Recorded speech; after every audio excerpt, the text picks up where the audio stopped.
ये छोटा सा बच्चा कितना खूबसूरत नात पढ़ रहा है, माशाअल्लाह सुभान अल्लाह। आप लोग सुने, जब ये डॉक्टर के पास जाता है, वो इंजेक्शन लगाने लगता है तो बहुत बेहतरीन सा नात पढ़ता है। आप लोग सुने और इस वीडियो को ज़्यादा से ज़्यादा शेयर भी करें मेरे भाई।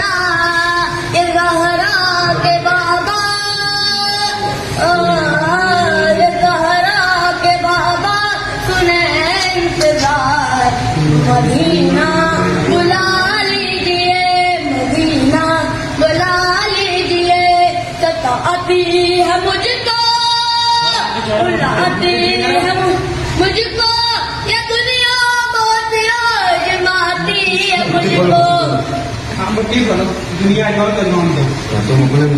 दुनिया ये दुनिया की बातों से टूटा हुआ मदीना बुला लीजिए। बेशक कितनी देर में गई होगा?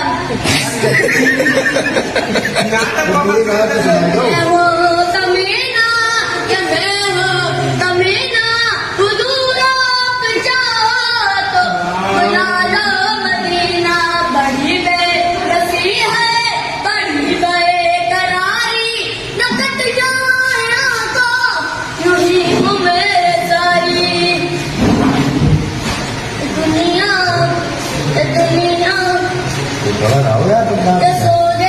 पानी पिला दो, पानी भाई, पानी ला के दो। मदीना बुला लीजिए, मदीना बुला लीजिए।